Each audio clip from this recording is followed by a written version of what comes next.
please support us on Patreon. More on that at the end of the video. What are the important actions you did as an anti-genocide activist in Taiwan?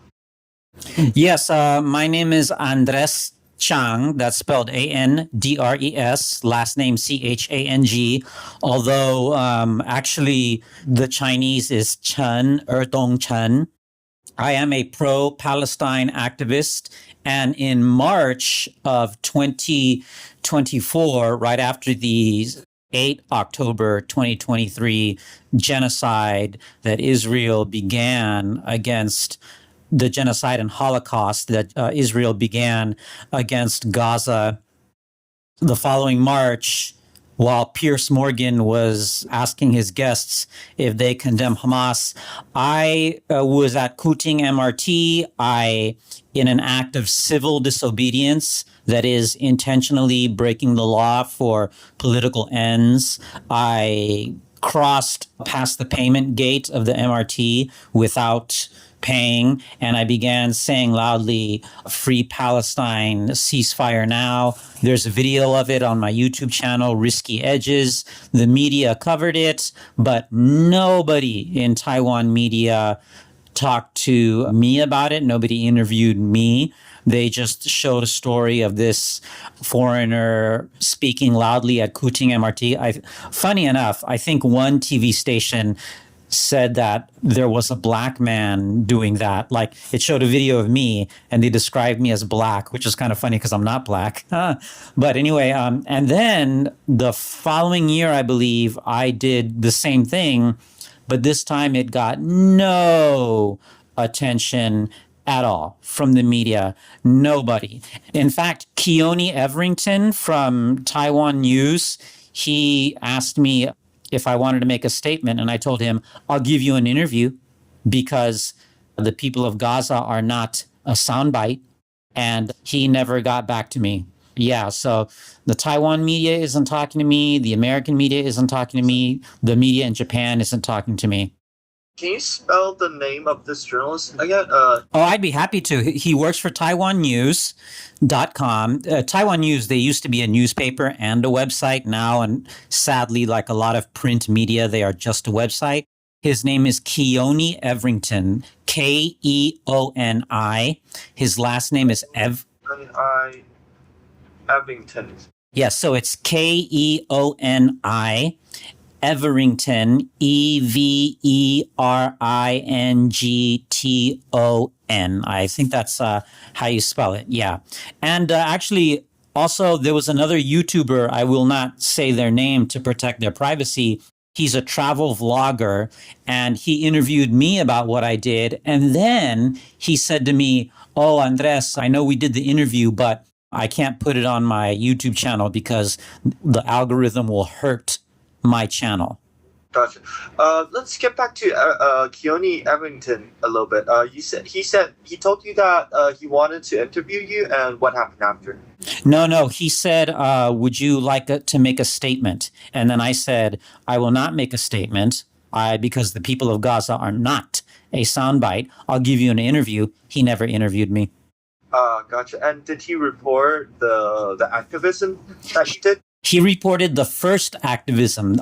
Taiwan media reported the first act of civil disobedience that I did. I never met Keone Everington in person, but we've met online and we know some of the same people. You know, Taiwan is a small place. Taipei is a small place. So we know a lot of the same people. But yeah, he reported on the story, but he didn't interview me. He didn't get a statement from me.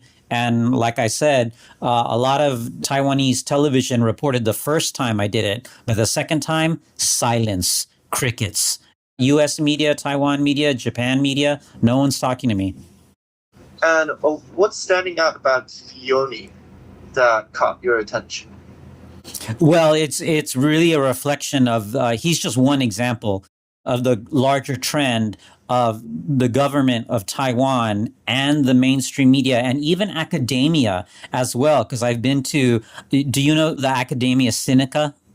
Yes. Some years ago, I spoke there, almost 10 years ago, and they've never invited me to speak there again. Well, they didn't invite me to speak. I asked to speak at a conference. A lot of people were there, but after that conference, they never asked me to speak. And like I said in my YouTube video, the Taipei Times, they're not printing what I'm submitting either. So yeah, silence. I have not been deplatformed because I haven't even been platformed in Taiwan. So yeah. So when you pitch your stories to, for example, Taipei Times or other Taiwan-based outlets, what are their responses? Do they write a response to you saying that, hey, I'm sorry, we're not going to use this news, or do they just straight up not responding? Or do you get any kind of response from them? Before 7 October 2023, I would write letters into the Taipei Times and they would print them.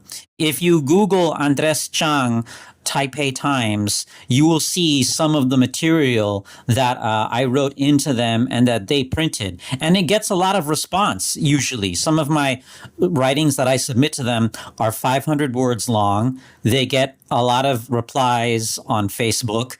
And that was before. But since 7 October 2023, no response at all from just about anyone. Or they say, or at least in Japan, I went to one station here in Japan, one media outlet. I went to several, but one of them told me, yeah, this is not newsworthy. And that is because, yes, Taiwan is an independent country. It is a de facto country. Taiwanese people are not Chinese people. Taiwanese people are Taiwanese people. Taiwan is its own country. Taiwan is not a part of China. But Taiwan is a servant of the United States and a servant of Israel. That's one of the reasons why no one is talking to me. And APAC just visited Taiwan, or they're going to. Wait, I just want to get a few details down first. Okay. So before October 7th, the type of stories that you pitch to Taipei Times, are they human rights related, or what kind of stories are they? I cover a lot of ground. I cover Taiwan independence. I cover the human rights of immigrants. For example, there was a Vietnamese factory worker. I think he was a factory worker. This is a very strange story, but this is a true story. If you look it up, I wrote about it in the Taipei Times. Well, I wasn't the only person who wrote about it. Other people wrote about it. To be clear, I was never an employee of the Taipei Times. I forget his name, but there was a Vietnamese worker in Taiwan. I think he was a factory worker.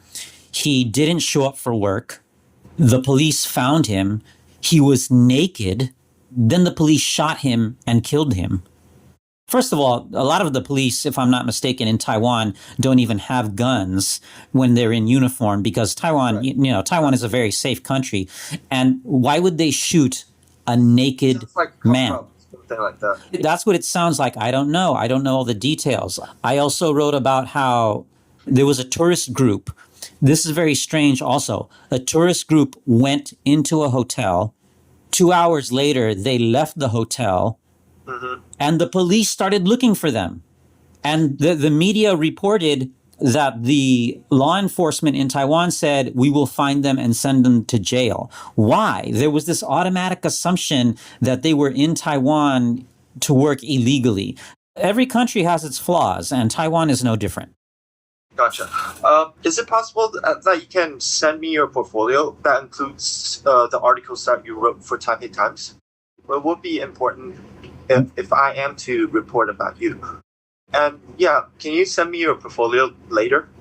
Yeah, totally. I'll send you a link. I sent you a link to my YouTube channel, and I'll send you what I can find because they're old. I don't know if they're still being archived in the website, but I can definitely send you some stuff. Do I just send you the link on the Facebook Messenger, or should I email it to you, or? Just through messengers. Okay. Okay. Would be sufficient. Yeah. Okay. It's just like it just helps for me to write the story and saying that before you've been reporting on human rights abuse, Taiwan independent related matter issues, and blah blah blah blah blah blah, and then after October 7th, when you start pitching stories about Palestine related issues, you were. Yeah, I'll send you a brief bio. If you can include your story, it will be easier for me to actually have something to write about. But let's get back to the timeline. So, you've been pitching stories related to Palestine, and your stories were rejected. Why do you think your stories are rejected?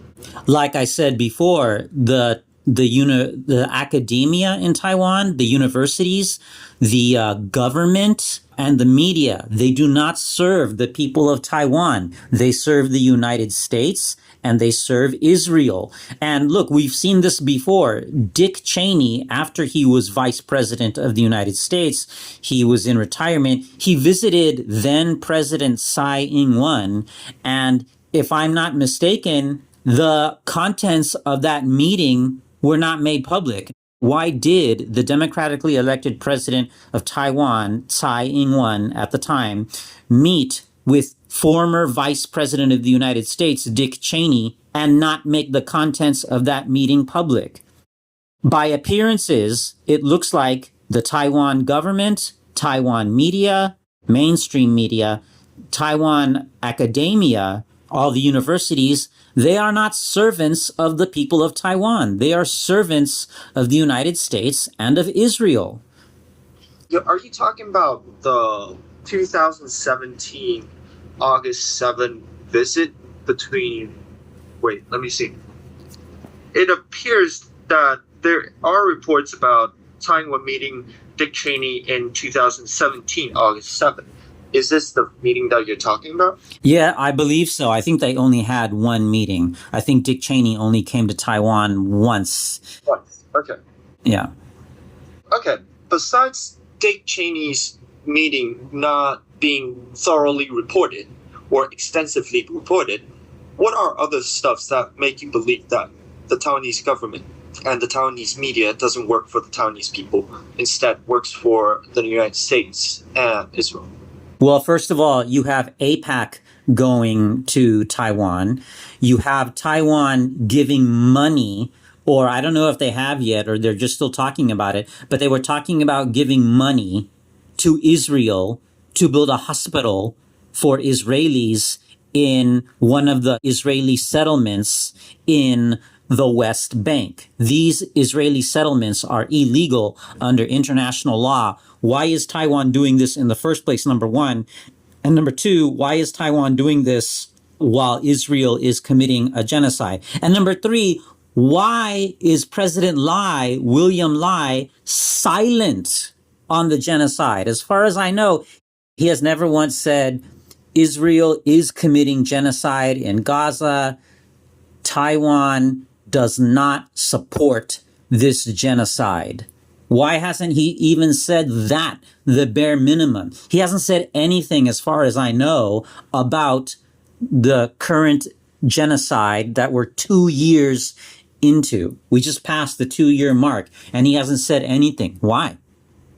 So some of the arguments that I've heard in Taiwan is that the reason we should side with Israel is because Palestine is China's ally and Israel is United States ally, and Israel has been speaking up for Taiwan in the past 2 years on the international stage. Therefore, we should support Israel in return. What do you think about that argument? If Taiwan supports Israel just because Israel is Taiwan's ally, then Taiwan is saying we support genocide and it is okay to kill or remove all of the people of Gaza from Gaza. And therefore, Taiwan is not this beautiful little human rights loving, democracy rights loving, freedom of speech loving country standing up to the big bully of China. And it's a complete contradiction of what Taiwan claims that it is. And getting back to myself personally, why was I denied entry? Why am I banned from Taiwan? That's the question that I'm about to ask. Yeah. I'm certain you're going to get there. Okay. It's like, let me think. Now, okay, so what you're saying is that if Taiwan supports Israel, it means that Taiwan abandoned its values and human rights, right? Absolutely. Now, so a lot of Taiwanese, the reason why they support Israel is because Israel is kind of like sided with the United States, and that's seeing things through a nationalism lens, right? Yeah, okay. So, what do you think about human rights versus nationalism? Do you think in Taiwan's context, or in this context, there is a contradiction between Taiwan's nationalism and Taiwan's value in human rights? Well, talking about nationalism, Taiwan should say loudly and clearly to the world, number one, we are our own country and our own people.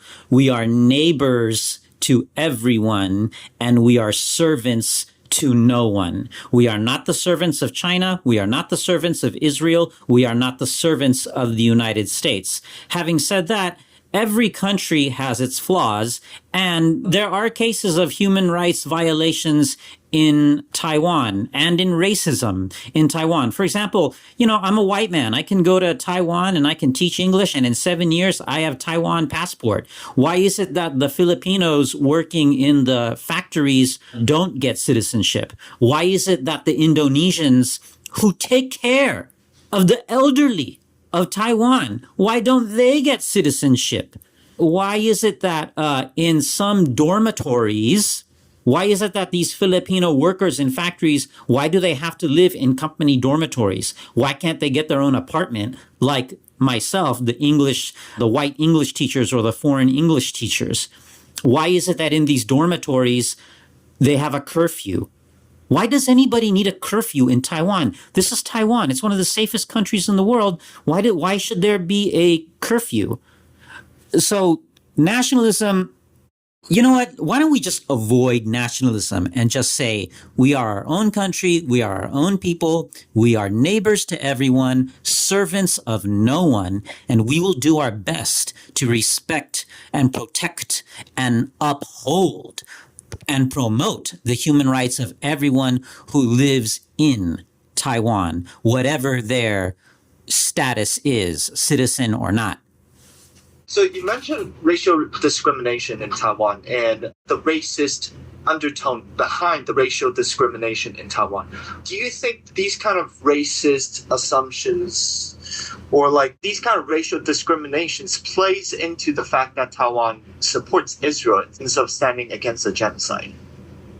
Well, not really. I think they're two different issues, because before the genocide in Israel, there was racism in Taiwan against Filipino migrant workers, against Indonesian migrant workers, and to some extent against the foreign English teachers. This is just anecdotal, but if you talk to a lot of foreign English teachers in Taiwan, they will tell you, you know what? Even though I'm married into a Taiwanese person and I have children with a Taiwanese person and I've been living and teaching English in Taiwan for years, I still feel like a foreigner. I feel like I don't have any Taiwanese friends, just my spouse and my fellow foreigners are the only friends that I have. I speak Mandarin fluently. Like, I don't speak Mandarin fluently, but even if a white person, just for example, if a white man from America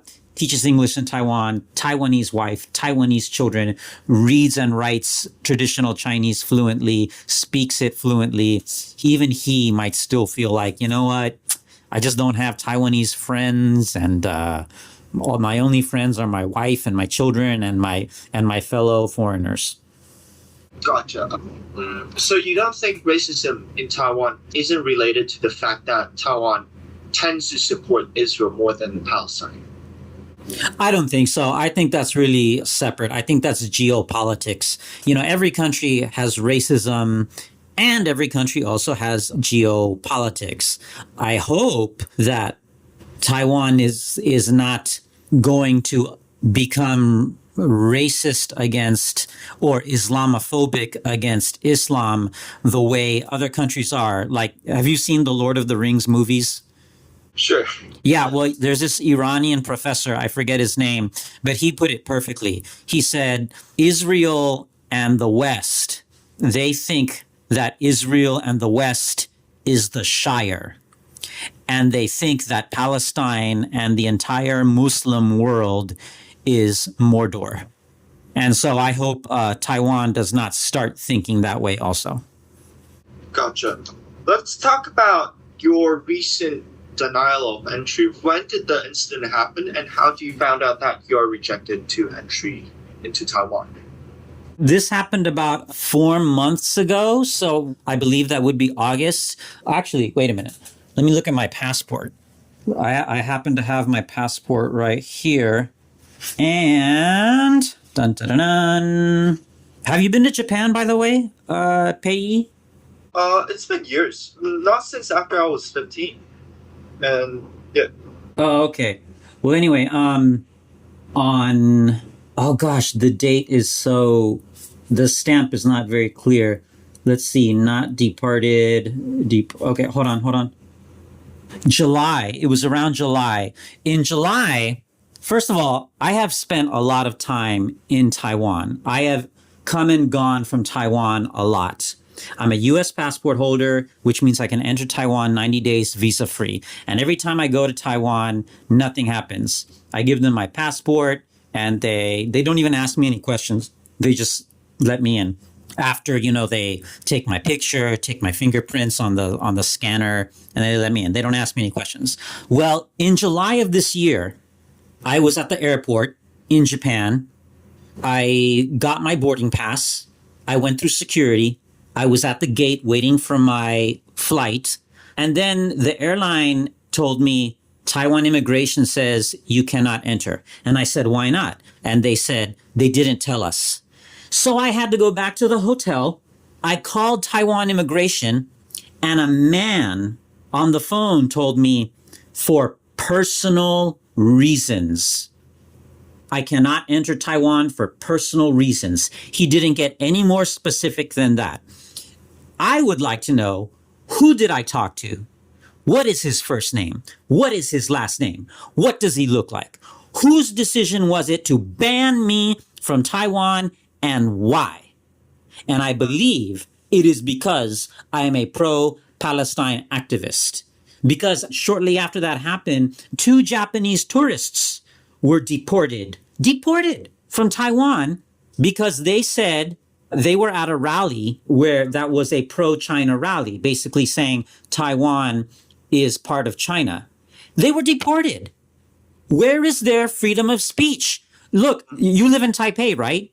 Mm-hmm. Yeah, you probably have seen, I won't say where because I don't want to get anybody in trouble. I mean, that's how authoritarian Taiwan has now become. I'm afraid to get specific because I don't want to get people in trouble. But there's a building, probably more than one, with China's flag on it.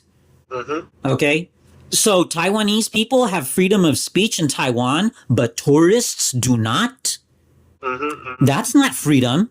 So after this happened to me, those 2 Japanese tourists were deported. Then it was reported that Taiwan was considering giving money to build that hospital I mentioned earlier. I don't know if they've actually done that. And then now APAC is visiting Taiwan. So it seems to me that somebody in Israel or in the United States told somebody in Taiwan, hey, don't let Andres back in. Don't let Andres Chang back in. Mm-hmm. I do need to see some kind of denial of entry documents to report on this. Is it possible that you can provide some kind of paper trail for me on that front? Let me look, and I'll get back to you on that. Yeah, much appreciated. I believe you, but I just want to be certain. It is kind of strange because they said the reason why they deported those 2 Japanese influencers was because of what I think they quoted national security reasons and public order. But that is under the understanding that those 2 Japanese influencers were, talking about issues related to China. And of course, China is a very sensitive national security issue in Taiwan. But in your case, I can't really see why they denied your entry. Or at least, if they do deny your entry, they should provide some kind of reason and cite some kind of law without, if they wanted to do that. So that is very unusual. Now, let's go to APAC. So, APAC recently sent a historical envoy to Taiwan that included all of its top officials and 200 more representatives to Taiwan. What's your reaction when you hear that? Were you shocked, or what was your reaction? And what do you think about the visit? It just further lends, well, first of all, I'm nodding my head hearing you say this, and it just strengthens my belief and certainly adds credibility to my thesis that they have banned me because I am a pro-Palestine activist. And it is so ridiculous. AIPAC, the American Israeli Political Action Committee. What is this American and Israeli political group doing in Taiwan? Isn't political activity illegal for tourists and foreigners in Taiwan? What are these people doing here? They're not called the Taiwan Israeli Political Action Committee or the American and Taiwan Political Action Committee, the American Israel Political Action Committee. What is going on here? Why are they sending so many people to Taiwan? Why? Why? This makes no sense. On the surface level, aren't these two different issues? America, Israel, and Palestine, isn't that a different issue than America, Taiwan, and China? I'm going to say something that I am afraid of, but I am afraid that America and Israel are going to start a war with China, and they are going to involve Taiwan into it. Because here's the truth. The truth is, certainly before October 7th and before and now, the facts on the ground is that America, Taiwan, and China are actually friends. Now, what do I mean by that? What I mean by that is there are lots of Americans who live and work in China. There are a lot of Americans who live and work in Taiwan. There are a lot of Taiwanese who live and work in China. There are a lot of Chinese who live and work in Taiwan. And everybody in the world buys the products that China makes because China makes everything. China is the factory of planet Earth, of humanity. Israel is desperate. They're so desperate, they're involving Taiwan. 200 people in Taiwan. Taiwan is nowhere near the Middle East. What are they doing this for? They're doing this because they are losing. They are losing the narrative. They are losing support. People in America in record numbers no longer support Israel because this is a live streamed genocide. Nobody has the right to say this is not a genocide. Nobody has the right to say I am neutral on the genocide. No, it is a genocide. It is live streamed. We are all watching it on our phones, and we do not have the right to do nothing. At the very least, we have to say something. We have to say something. And I've been to meetings in the pro-Palestine community, and I've told them, guys, I'm not an organizer. That's not my strength. But when are Taiwanese people going to start acting like people all over the world and start going to the streets protesting against what Israel is doing? I don't like saying this. It hurts my feelings because I like Taiwan very much, which is why I've spent so much time there.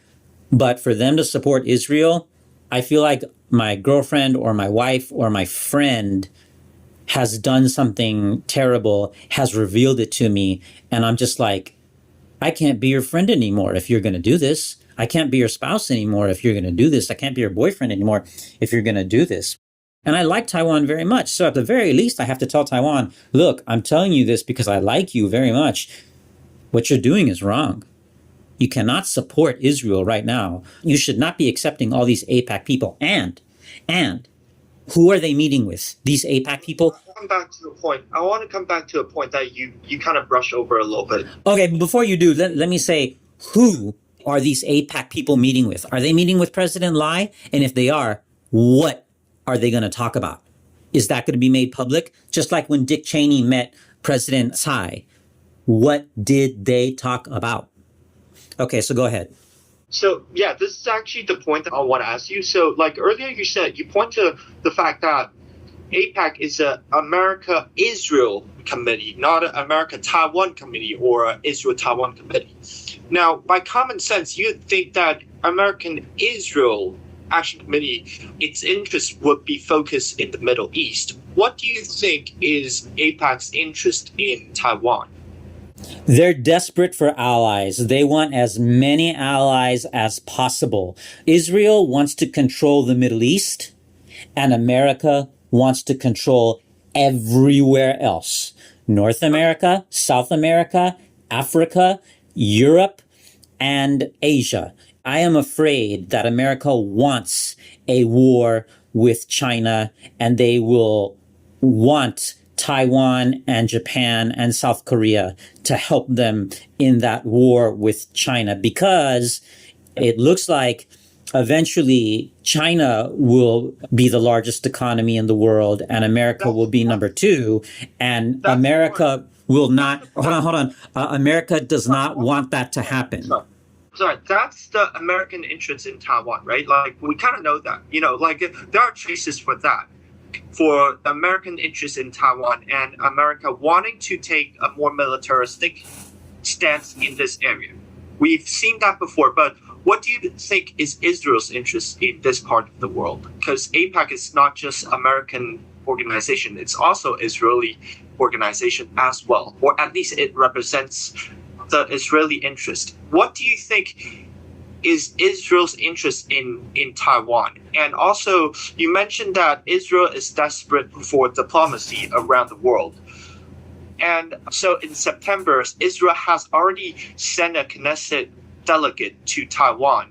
Now, why is that not enough that they have to send AIPAC to Taiwan as well?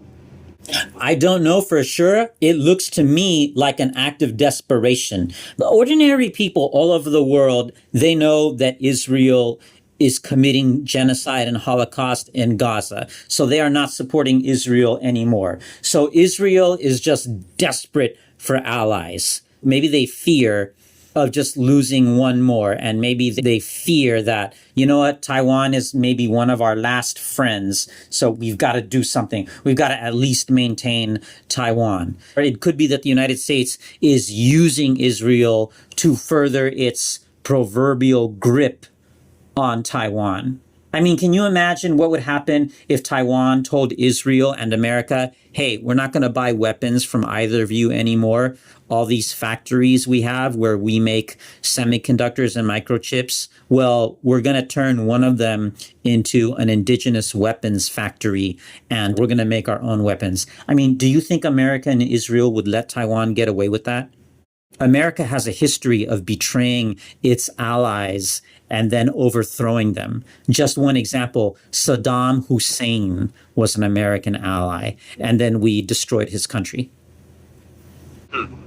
Well, I think, I got enough materials for the interview. Are there more things that you want to say related to your activism regarding to Palestine and regarding to Taiwan and Israel?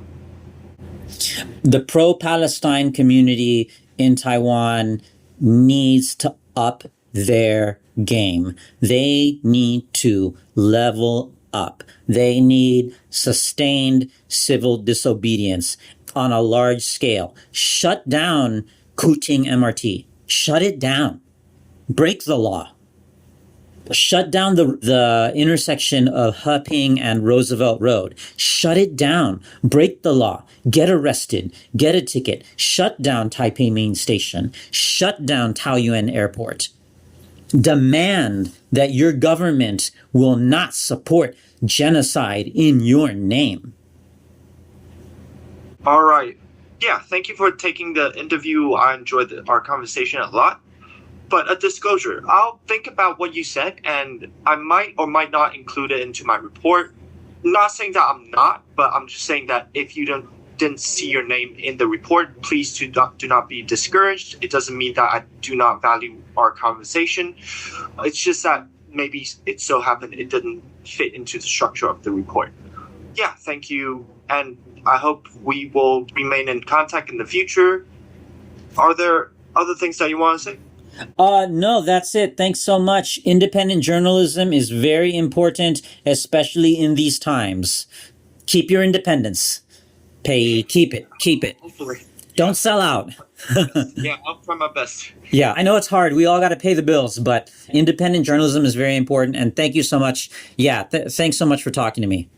Yeah, and don't forget to send me your portfolio. And I do want to read your article in general to get a better feel of you as a person. And if it's possible, and you do not mind the paper trail for your denial of entry, Yes. a lot for Yes. substantiating the story. Okay. Right.